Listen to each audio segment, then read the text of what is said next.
This is the Simpit. I'm your host, Shaun Cole, and recently I've done videos on a couple of different pairs of sim racing gloves, and during those reviews I thought to myself, some of the viewers out there are thinking, why are these guys wearing gloves? Why are they so obsessed with their equipment?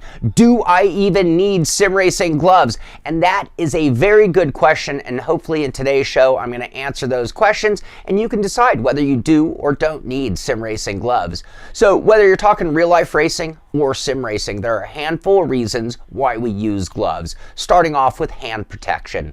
Whether you're talking a real car or a sim car, there can be a lot of friction, there can be a lot of vibration in the wheel, so you might go a little numb, you might even get a little raw on the hand. So just to protect our hands on their own, we like to use gloves in some situations. Some drivers actually get kind of sweaty, clammy palms, and that will translate into ruining a suede wheel. So if you want to keep your suede wheel nice, it's going to last a lot longer using gloves. It'll still get that matted down finish over time, but ultimately it's going to stay nicer using gloves, and it keeps things from getting slippery. So if you're using like a rubber type wheel and you get sweaty palms, things will actually get slick and slippery and kind of nasty. So gloves are going to protect you from that. So we already alluded to the wheel protection. So it's not just the hand protection and the sweat, but it's also the wheel. We want to protect that suede. We want to protect that rubber. You don't want it to start melting up and beating up in your hands just from use, and gloves are going to prevent all that as well. Another reason we like to use gloves is we can actually get a better grip on the wheel. So depending on the grips, depending on the size of the wheel, gloves may actually help you get a better feel on the wheel, a little more consistent feel on the wheel, and that leads to the final point, which is it can actually reduce fatigue in some cases as well. So that's a lot of good reasons to consider using gloves while sim racing. Now, in the world of sim racing, or suitable for sim racing gloves, you can spend anywhere from $10 for some generic multi-use gloves up to well over $300 for some very specific to racing type gloves.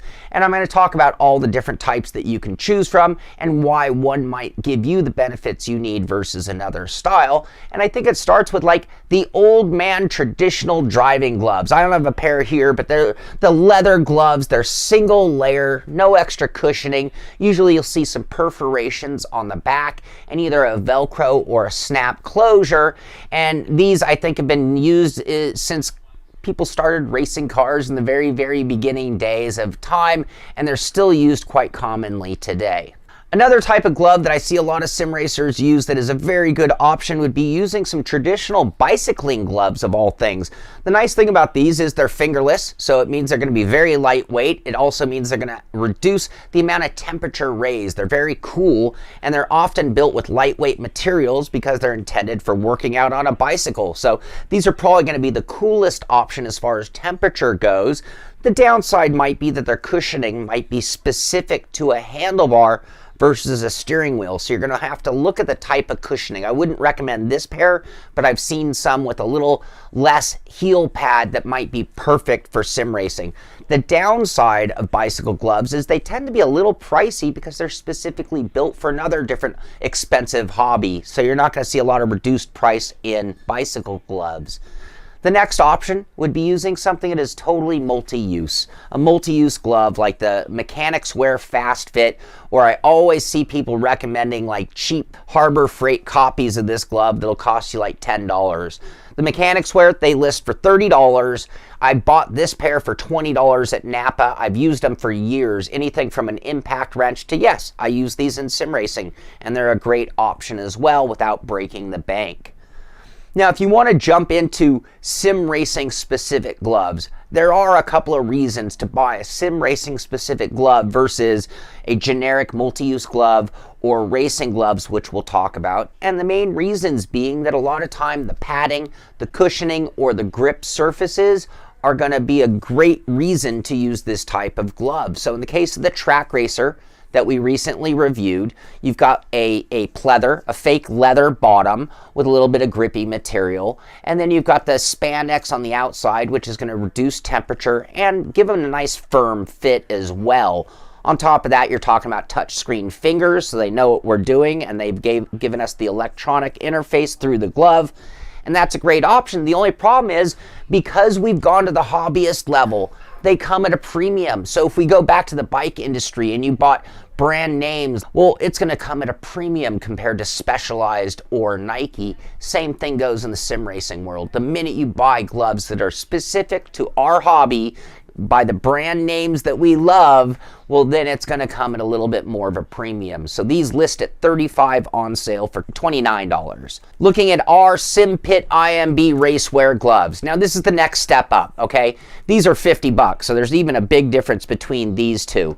But as you can see, they're even more specific to sim racing. Number one, they're in the beautiful Simpit colors. You can get them done in your colors, so the customization factor.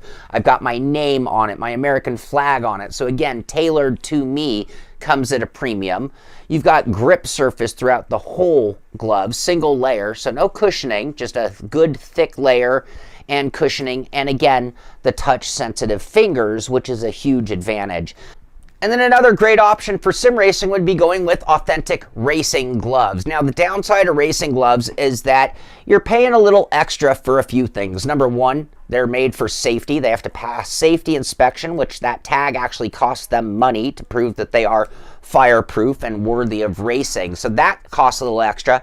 And generally speaking, you look at these two pairs of gloves compared to the others, they're usually very thick because they do need to be fire protection. The nice thing about racing gloves is they might often come in more sizes and may be even more tailored to the needs of wrapping around a steering wheel. So it is a great option. I just tend to overheat, and they can be very pricey. I mean, like this pair of Puma gloves are somewhere between $200 and $300.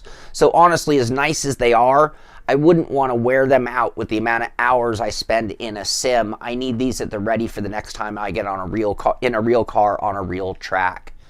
So now that we've talked about the different types, I also do want to talk about the construction, because this is the kind of thing that you really need to think about when picking gloves. Starting off with the materials. The materials are going to directly affect the thickness of the glove, which is also going to affect how warm the gloves are. We keep a lot of heat on our bodies by putting gloves on our hands. So if we use something very thick and very heavy, it's going to raise our temperature. In the summer, this could actually be very problematic. Something like this bicycle glove with the vents and with the fingerless design is going to be a lot cooler. And so just in the material differences, whether it's got perforations, whether it's made of some kind of a cloth versus a mesh, are all going to affect things like temperature. The next thing to really think about is the type of closure or the way the glove stays on your hand. So a lot of gloves will use a Velcro closure. And that is great because with a Velcro closure, you really get the glove cinched down around the wrist nicely, which means when you're gripping the steering wheel, it really stays seated well in the heel. The glove doesn't bunch up a lot in the middle. Now, the downside of the Velcro closure is it's a heavier glove. It's a little bit longer to accommodate that distance. It's a little more bulky, which might feel like it restricts your movement more than the elastic band, which we'll talk about in a moment. But it's on there so securely, and that's nice. The other downside is this little flap. This could potentially get caught on your headphone wires. If you didn't put it on well and you have the coarse side of the Velcro and you wipe your chin, it might be a little abrasive. It's not going to cut you, but it's going to be a little abrasive. And so that's kind of the downside of a Velcro closure. The other option is the elastic band. Now, an elastic band on a loose fitting glove is kind of a nightmare because it pulls up on the heel when I clench my fists, and it's going to actually start bunching up while I'm racing. So if I'm going to use an elastic band glove, it has to be a perfectly fitting glove, and it's got to have a pretty good amount of elastic band. These might be a little used at this point. They're quite old. They're probably a little better when they're brand new, but they're a little loose fitting. When I look at the track racer glove, by example, it's a better fit on my hand, a stronger elastic band, and therefore a lot less movement in that palm area when comparing the different closures. So the other type of glove that is common is what they call a gauntlet glove. So you'll notice it's a much longer design. It also uses the elastic type closure. And with this design, what happens is when you put it on, It's a combination of the elastic and that extra material that actually holds the glove on really nice.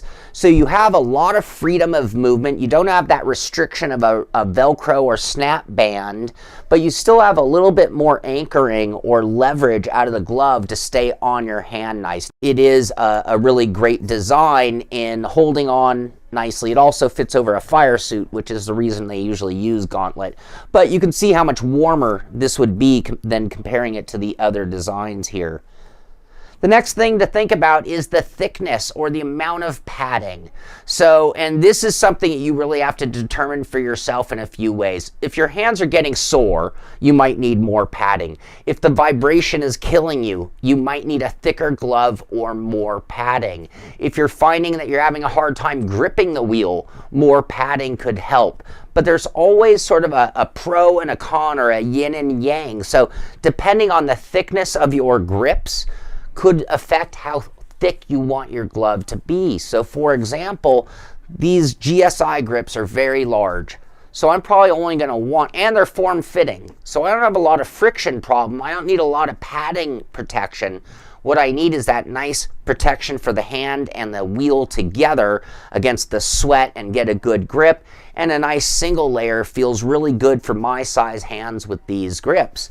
On the other hand, something a little smaller like a traditional round wheel, you might actually want something with a little bit more beef and a little more padding on it to be able to get a really good grip on the wheel, because the other part of this is reducing fatigue. What you're really trying to do is you're trying to kind of synchronize your hands, the gloves, and the wheels together. And when you get a really good match, it just feels so nice. It feels natural. It feels easy to hold on to the wheel with total precision and control without overstressing your hands. So with that said, do you even need gloves when sim racing? If you don't have any of the problems that I mentioned, then you don't need gloves. There's no reason to use gloves. However, if any of the reasons that I said are problems for you, it's something you might want to consider, but really it comes down to fit. Make sure that the gloves fit well. If they're super duper loose, it doesn't matter what kind of material, it doesn't matter what kind of closure, they're going to be a nightmare. And even if you got them on a great deal, you're going to end up not wanting to use them on your sim rig. And on the other hand, if they're way too small or too tight, they might be restrictive, and it might actually take too much energy to close your fist, and that actually increase fatigue when we're actually trying to reduce fatigue. So fit is important, thickness to match your wheel is important, and the type of breathability that you need for your environment is super important as well. And I think that should answer the question for you, whether you need gloves, do you need sim racing specific gloves, or do you need generic or bike gloves, racing gloves? So many options, including the old man leather gloves. So I hope this did answer any of your questions. I hope you enjoyed the show. If you did, be sure to give it a thumbs up. Be sure to subscribe to the channel so you can find out when our next video comes out. And thank you for watching. This is the Simpit. I'm Shaun Cole, and I'll see you on the track.